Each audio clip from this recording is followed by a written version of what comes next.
The Whistler.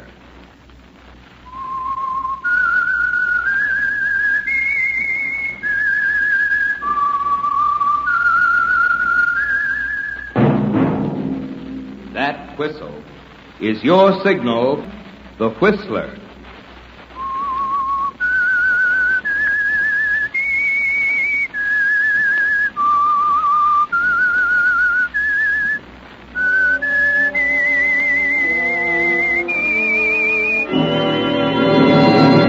I am the Whistler, and I know many things, for I walk by night. I know many strange tales hidden in the hearts of men and women who have stepped into the shadows. Yes, I know the nameless terrors of which they dare not speak.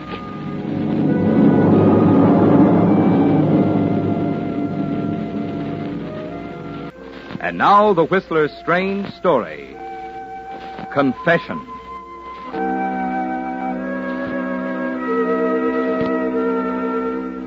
Only a week before, Marty Heath had thought to himself how wonderful it was to be a part of New York in the spring, with the grass turning green in Central Park and the crocuses blooming in the flower beds. Just a week ago. Now it was different. It was a cold city, a city without a heart. Yes, something had happened to Marty Heath that had taken the heart out of everything. Life had lost its purpose. Nothing had meaning anymore. He smiled bitterly to himself and crossed his fingers as he walked through the revolving door into the main office of the Ajax Life Insurance Company and across the cold marble floor to the application counter. The clerk was efficient and artificially friendly, just like all the rest of them. My name is Martin Heath.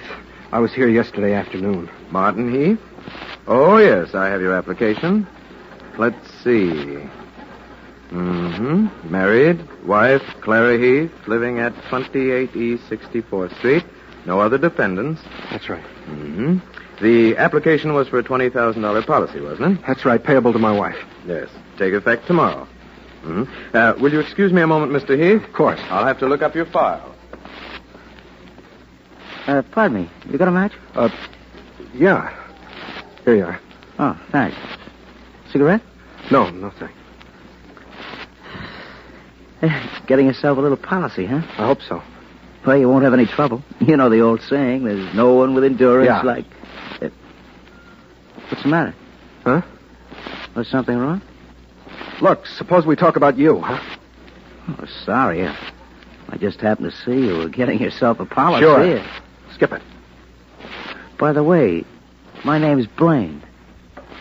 See you later, huh? Okay. Huh? See me later? Here we are, Mr. Heath. I have your file. I'm awfully sorry, but our medical department has a report from a Dr. Chandler that I know. It's all right. Skip it. Thanks for your trouble.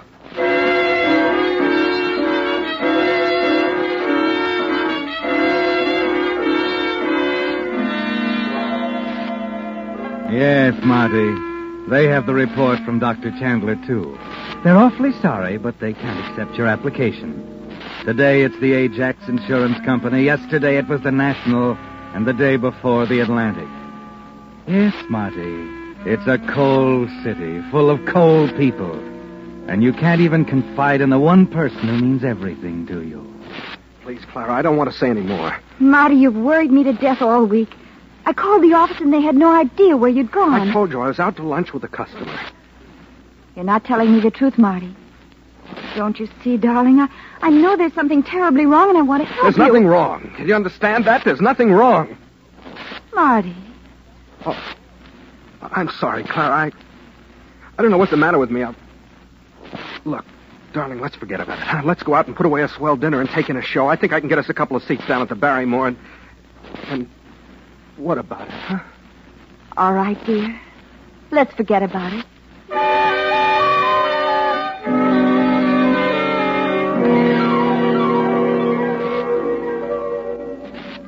But Clara, your wife, doesn't forget about it, and neither do you. The whole evening is unreal. Both of you trying to ignore the strange coolness that has come between you. Trying to smile, making jokes that fall flat. Trying not to notice the awkward silences that come so often. You promised yourself you'd never tell her, Marty. It's best that way, isn't it? It's after midnight when you get home and you're both tired, but you can't sleep. You're still wide awake, staring up at the ceiling when you hear the clock downstairs strike 3.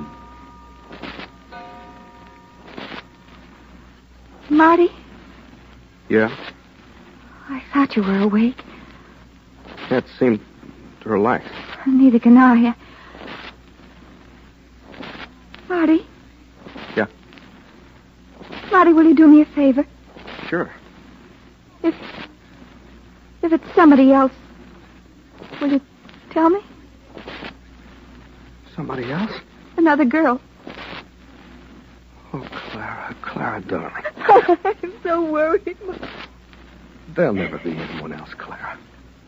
Believe that, will you? Oh, Marty, I love you so.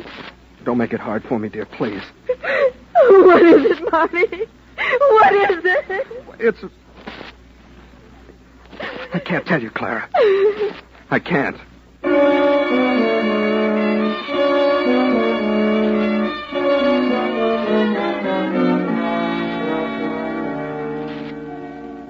No, Marty, you can't tell her. And you made Dr. Chandler promise he wouldn't tell her either. You leave the next morning before she awakens to wander the streets again, wondering what to do. For want of a better place to go, you end up in a bar on 3rd Avenue. Yes, sir. Will it be? Double Scotch plain water. Double Scotch, plain water. Hello? What? Oh, it's you. Hey, mind if I join you? Go ahead. Thanks. You remember me? Saw you at the insurance office yesterday. Name's Blaine. Yeah. What's yours? Is it important? Might be. Heath, Marty Heath. Yeah. Double Scotch and water. I'll be 85. Oh, here, let me get this. Keep the change, bartender. Thank you. This a hobby of yours, buying drinks for strangers? Yeah, I got a special on. Maybe we better find us a booth somewhere, Marty.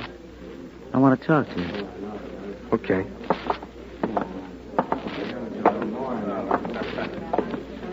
Here you are.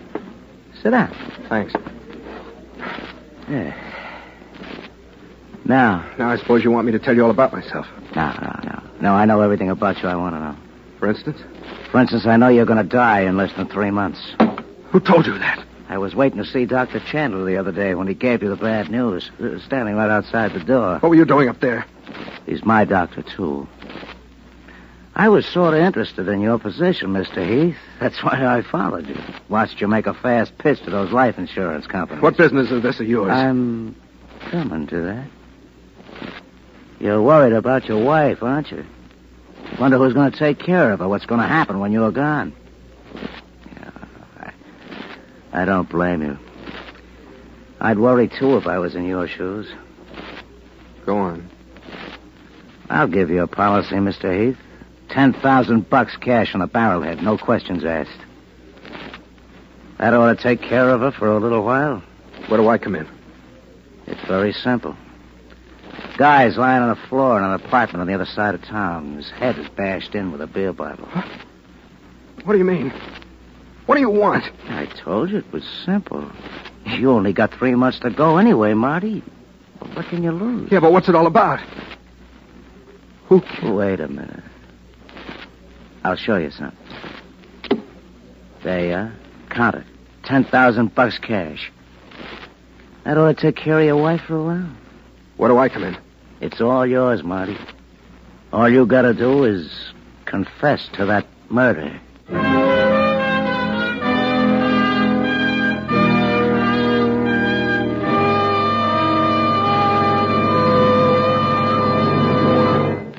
With the prologue of Confession, another strange tale by The Whistler. And now, back to The Whistler.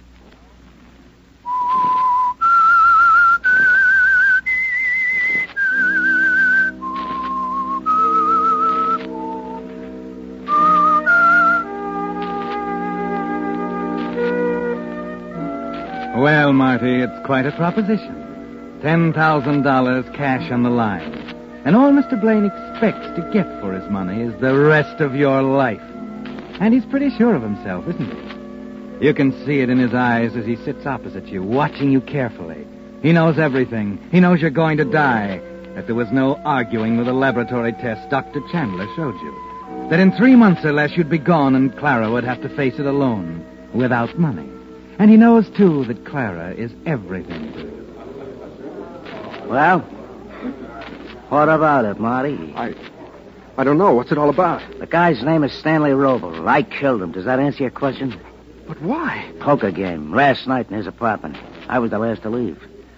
I had a lucky night, and he decided he didn't want me leaving with his money. Came at me with a beer bottle. Well, then you can get off. It was self-defense. Anyone else could, but not me. You see, Marty, I'm an ex-con. Oh. You need the dough, and you're going to die anyway. You'd be doing me quite a favor, Marty. Yeah, I know. Listen, I got to think this over. I just can't. Okay. I'm going to trust you, Marty. I'll be waiting for you in this booth at 5 o'clock. Will you know by then? Yeah, I'll know by then.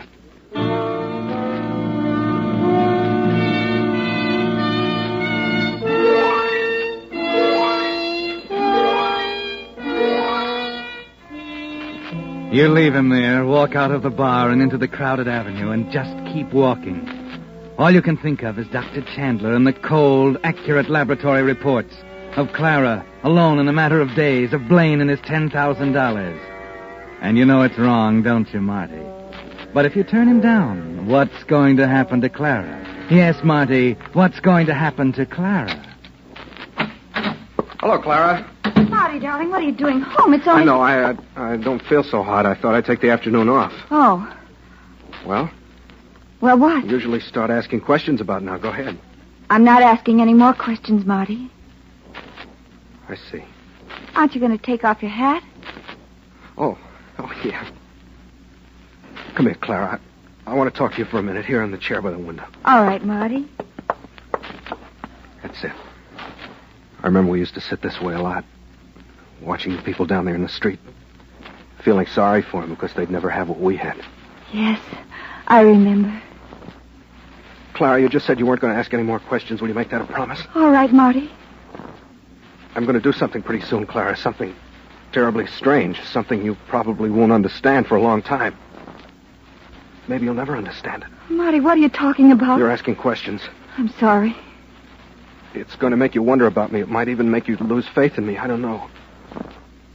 I want you to promise you'll remember one thing. Yes, Marty. That I love you.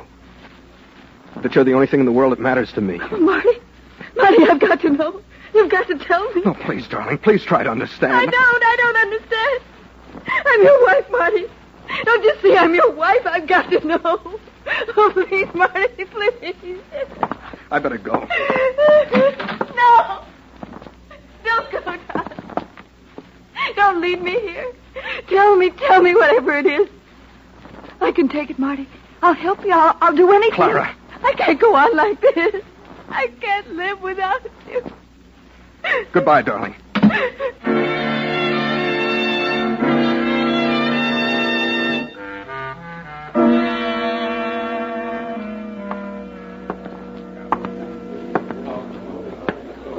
Hello, Blaine. Sit down. Have you thought it over? Yeah, I thought it over.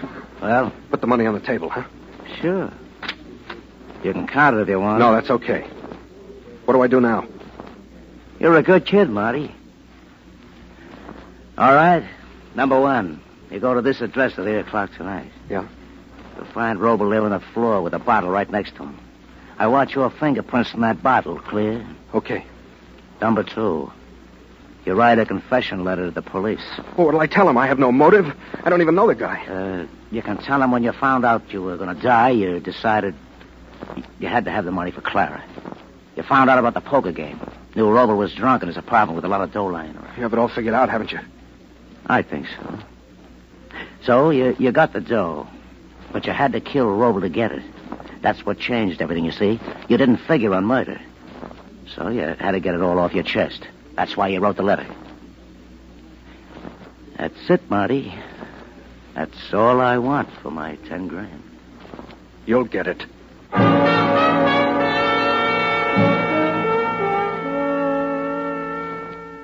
So that's all he wants for his money, Marty. And you're going to give it to him. Once more you walk out of the bar and into the streets. The money feels good in your inside breast pocket, snug against your chest. You try and forget about Clara now and concentrate on the shops on Fifth Avenue, St. Patrick's Cathedral, Rockefeller Center. You see something new in all of it, something haunting and precious, now that you're about to leave it for the last time. Finally, you look at your watch. 10 minutes to 8.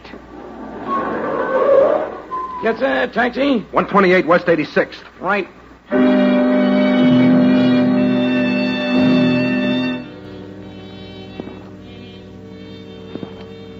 You arrive at 8 o'clock sharp. Take the automatic elevator to the 5th floor. Walk down the hall to Robel's apartment and let yourself in with the key Blaine gave you.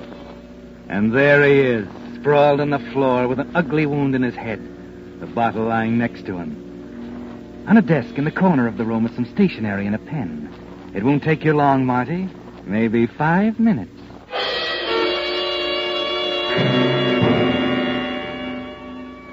It's over now. You've left your fingerprints everywhere, and you're careful to leave a first-class impression on the doorknob as you carefully lock it behind you.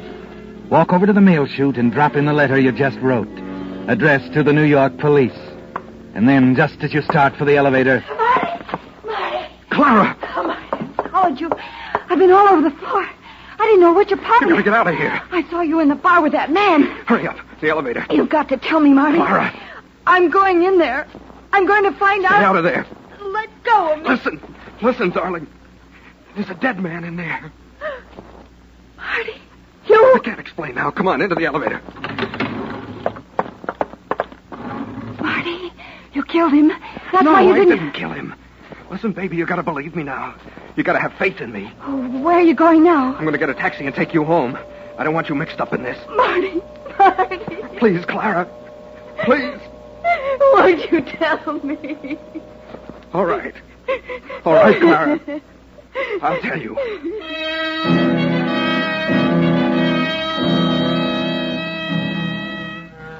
So you tell her, Marty, because there's nothing else to do.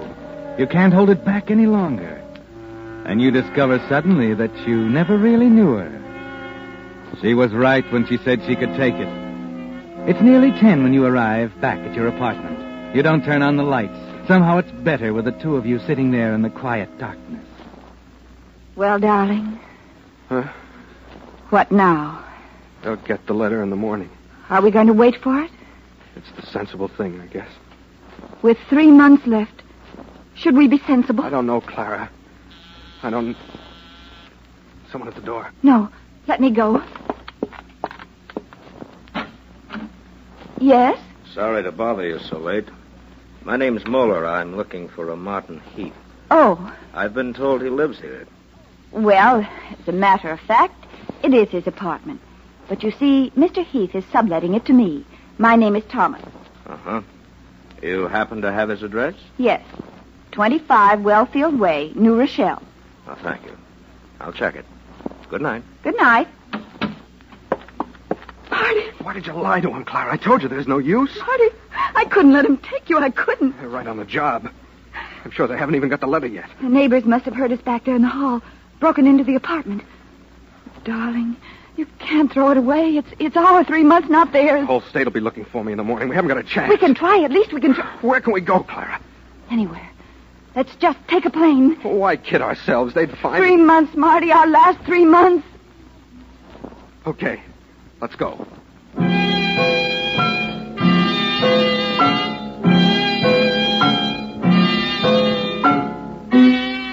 Yes, you know it's crazy, Marty. But you're going to try it anyway. There was nothing in the bargain about running away. At midnight, you arrive at the airport.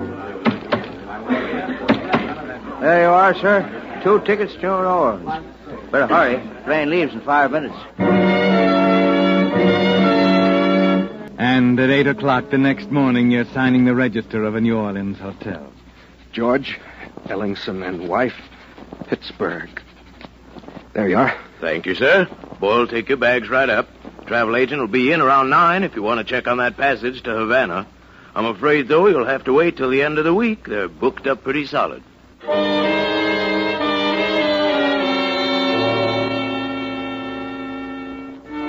And he's right. You managed to book passage on the boat leaving Saturday for Havana and settle down to wait for 3 days, knowing that by now the papers in New York are out with the story and the search is on. You never leave the hotel room. Clara does whatever errands are necessary and arranges for your meals to be sent up, telling them you're ill. Then finally on Saturday morning... It's the boy with breakfast. I'll go. Hello, Mrs. Thomas. What are you doing here? You remember me, of course. The name is Moeller. You led me quite a chase. Wait a minute. You have no right to come... Clara. All right, Myrna. What do you want? You should have known you couldn't get away with it, Heath. Let's forget it, huh? Chalk it up to experience. Maybe I better get my coat. Why? You're not going anywhere. At the moment, at least. Maybe tonight, maybe tomorrow, whenever the New York cops get here. Incidentally, I sent them a wire this morning. They're on their way. What are you talking about? Aren't you... I'm a private detective, Mrs. Heath, employed by the Zenith Laboratories. It seems that they made a pretty bad mistake a while back. Might have involved them in a damage suit. What do you mean, a mistake? Well, 3 weeks ago, Dr. Chandler made a test on you and sent it to the laboratory for analysis. A red and white differential. Don't ask me what it was. Mistake? Yes, they got your test mixed up with somebody else's. What? There's nothing wrong with you, Heath. You're as healthy as I am. Too bad you went and bought yourself a seat in the electric chair, isn't it?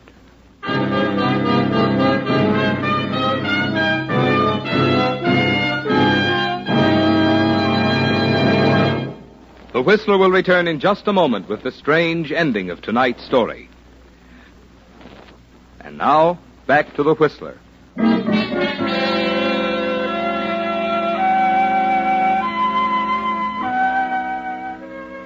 Well, Marty, it was all a mistake. This story of your having 3 months to live was an error. But there is still your confession of murder. You know it's useless to run away, that the only thing to do is face the music, even though you know you haven't a chance. That they'll probably laugh their heads off when you try and tell them the story of Mr. Blaine and the $10,000 he paid you to confess to his crime. You don't even wait for the police to arrive in New Orleans in response to Muller's wire. You take the next plane north, and late in the afternoon, you and Clara walk into the office of the Inspector of Homicide in New York City. Sit down, please. We'd rather stand. I think you'd better sit down. Both of you. So you're the guy who confesses to a murder and leads us on a merry chase halfway across the country. I'd hardly call it a merry chase, Inspector. I agree with you. You should have known you couldn't get away with it. Till yesterday afternoon, it was pretty serious. What do you mean? Until yesterday afternoon. Killing of Stanley Rowell was pretty ordinary, you know. Routine stuff. Except for one very unusual thing. There were 2 confessions. What? Yeah. Yours and another one. Tell me, Heath, why do you think Eddie Blaine was in Dr. Chandler's office on the day the doc told you were going to die? Why, I don't know. He was one of Chandler's patients. That's right. But Blaine was a pretty good guy after all. Wanted to do the right thing, I guess. Told us the whole story. What are you talking about? Blaine was a poor guy whose laboratory test got mixed up with yours, Heath. He died yesterday afternoon.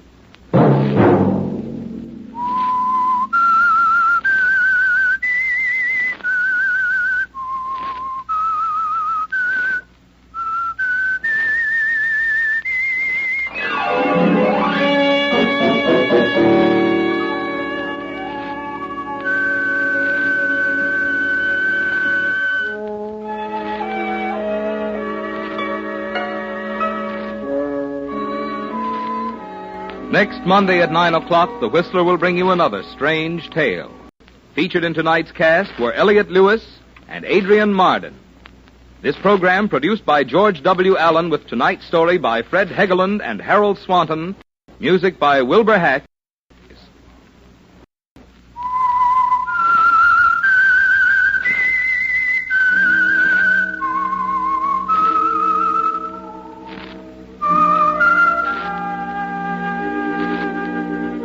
That whistle is your signal for the Whistler. This is Marvin Miller speaking.